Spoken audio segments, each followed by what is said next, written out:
When my daughter told me to find somewhere else to die because I was useless now, I did not collapse the way movies teach women my age to do. I did not clutch my chest or beg her to take the words back.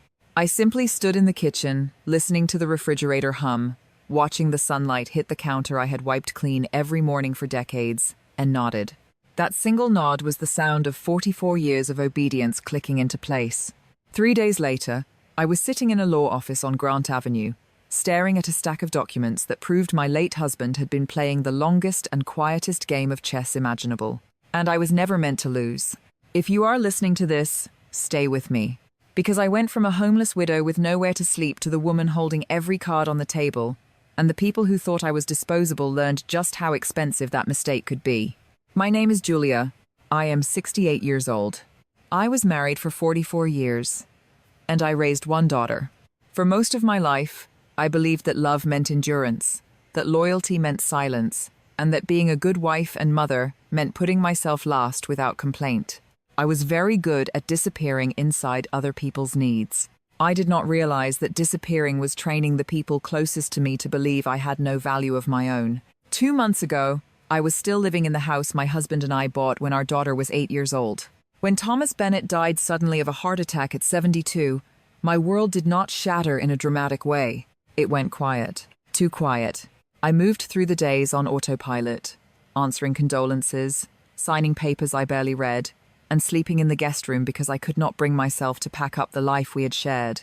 That was when my daughter, Natalie, arrived with concern, polished to a shine. She spoke softly about my well-being, about safety, about how overwhelming such a large house must feel for someone like me.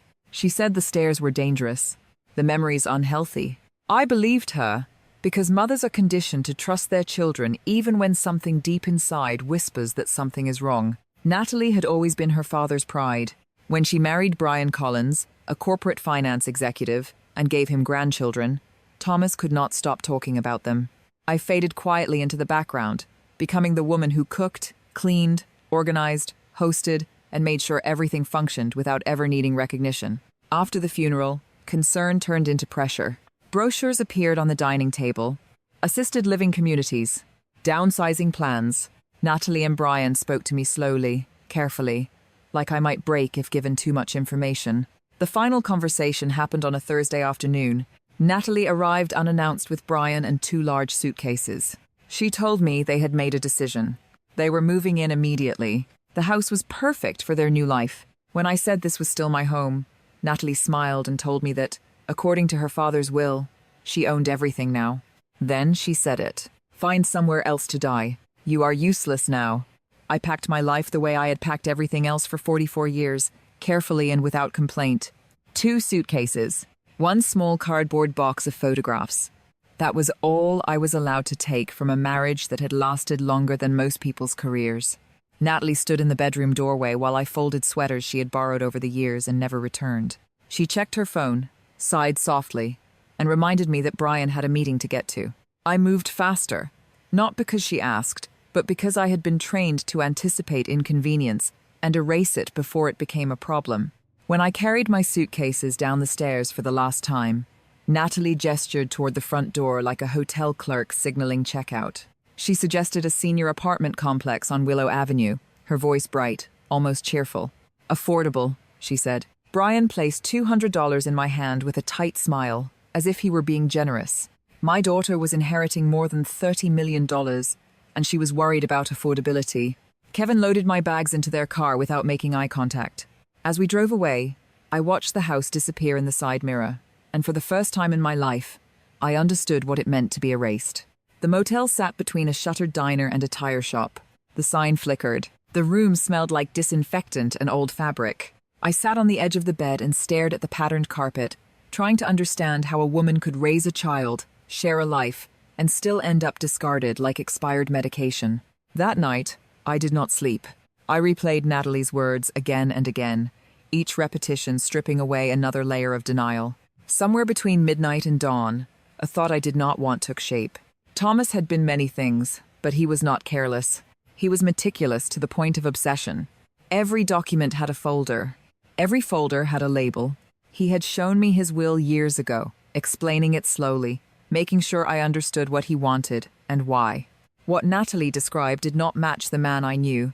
The next morning, I used the motel's unstable wireless connection to search for Gerald Whitmore, the attorney who had handled Thomas's affairs for decades. His office was across town.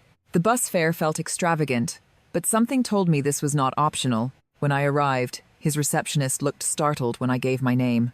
Gerald himself seemed confused, then concerned, then alarmed in rapid succession. He told me there had been a formal reading of the will. Natalie told him I was too distraught to attend and had gone away to recover. The room seemed to tilt.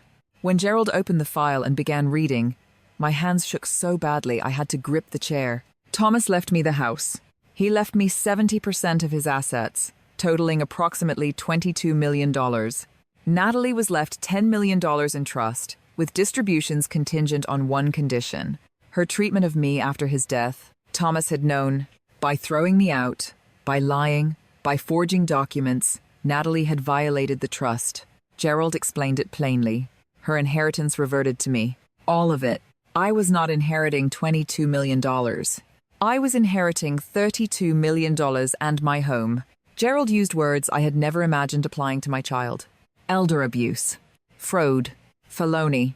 Within hours, banks were contacted. Accounts were frozen. Credit cards declined.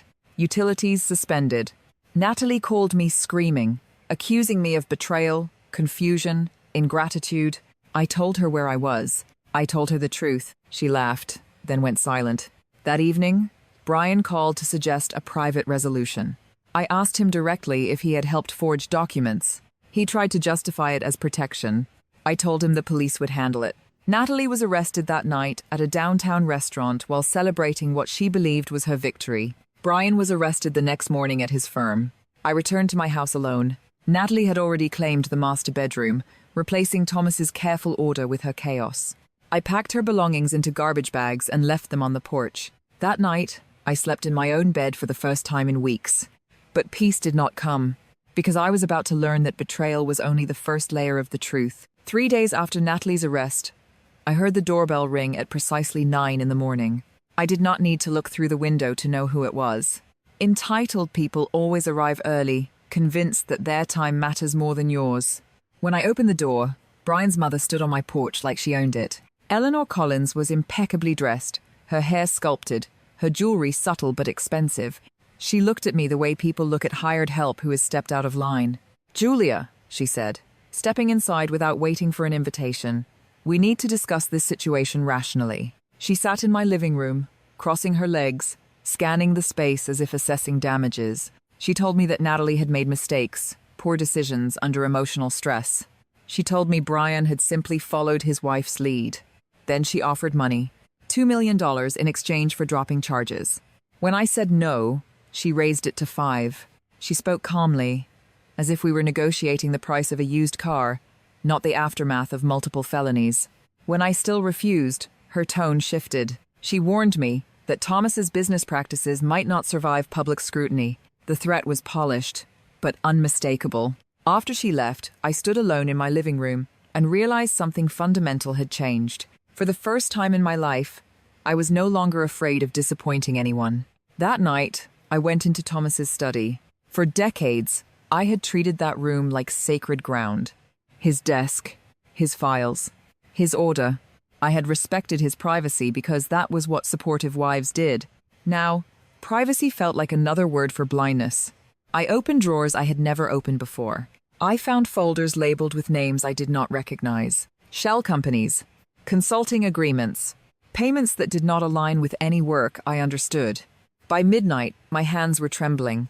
I called a private investigator recommended by Gerald. Her name was Rachel Moore, and she specialized in financial crimes. She arrived the next morning with a scanner and a practiced lack of surprise.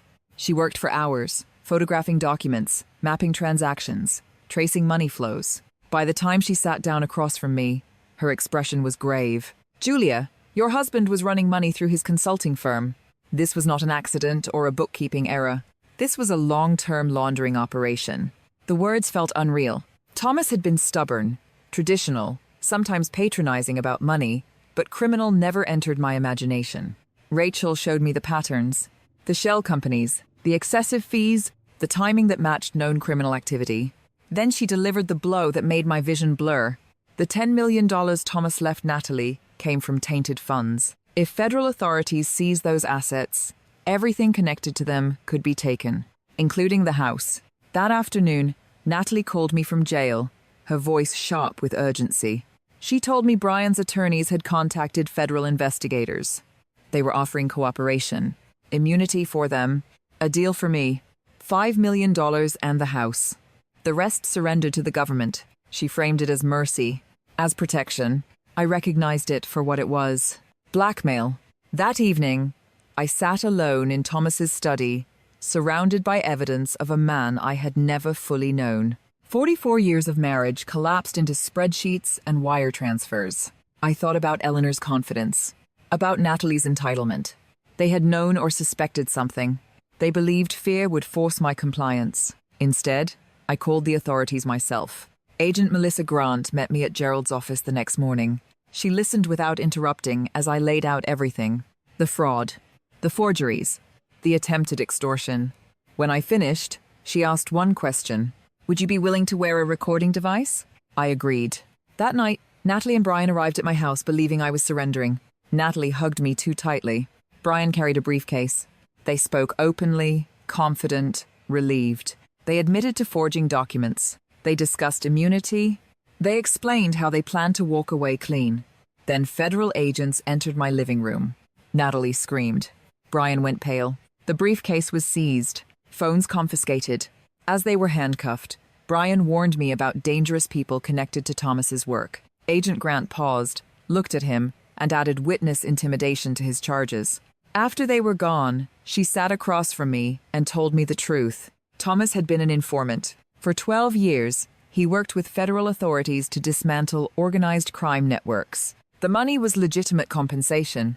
His cooperation had led to dozens of arrests and the seizure of hundreds of millions of dollars. My inheritance was clean.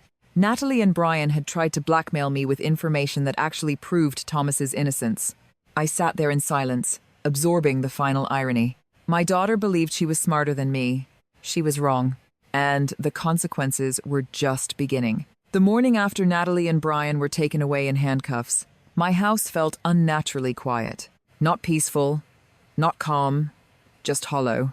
The kind of quiet that comes after something irreversible has happened. I walked from room to room, noticing details I had ignored for decades. The way the floor creaked near the staircase. The faded spot on the wall where Thomas once hung a painting I never liked but tolerated because he did. For the first time, I was not moving through the house as someone's wife or someone's mother. I was moving through it as its owner. Agent Grant called before noon.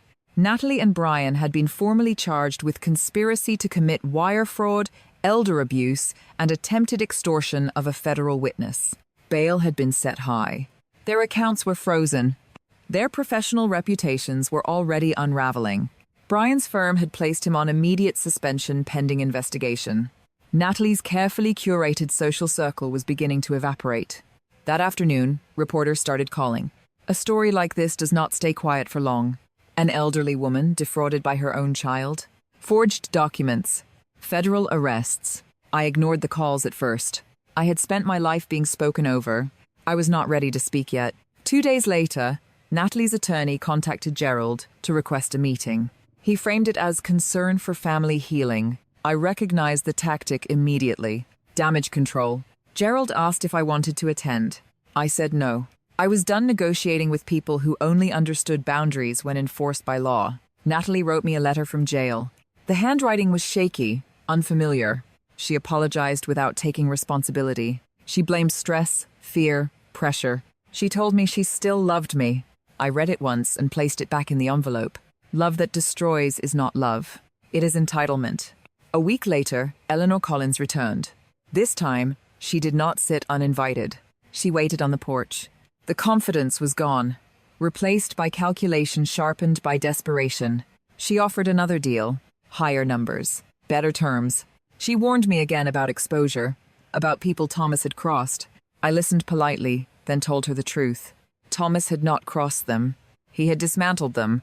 When Eleanor realized she had no leverage left, her expression hardened. She told me I was vindictive. that I was destroying families over money I would never understand how to manage. The words sounded painfully familiar. I thanked her for stopping by and closed the door. That night, I slept without medication for the first time since Thomas's death. The weeks that followed were consumed by legal proceedings. I sat for depositions. I answered questions from investigators. Each time, I felt myself shedding another layer of the woman I had been. The one who apologized unnecessarily. The one who deferred instinctively. The one who believed being agreeable was the same as being safe. Natalie and Brian eventually accepted plea agreements. The evidence was overwhelming. Forged documents, recorded conversations, financial trails that could not be explained away. When sentencing came, I attended. Natalie did not look at me. Brian did, once, briefly, with something that might have been regret, or might have been calculation. I did not try to interpret it. As they were led away, I felt no triumph. I felt closure. With the legal storm passing, I turned my attention inward. I hired contractors, not to erase Thomas, but to reclaim myself. His study became an art room. The walls were painted a color I loved, but had never dared choose. I bought supplies and began painting again, something I had abandoned in my 20s because it did not fit neatly into the life expected of me. I also made a decision about my inheritance. I did not need $30 million to live comfortably. What I needed was purpose.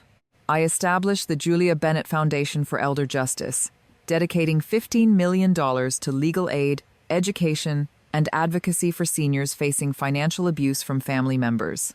The work grounded me. Every case reminded me that my story was not rare. It was simply one that had been interrupted in time. The media interest returned when the foundation launched.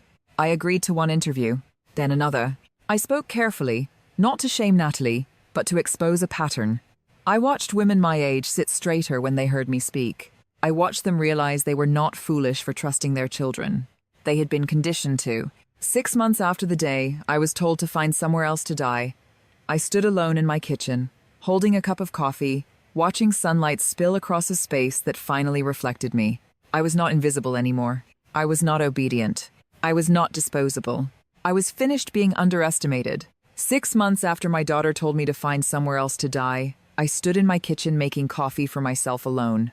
The house was quiet in a different way now. Not hollow, not tense. Intentional.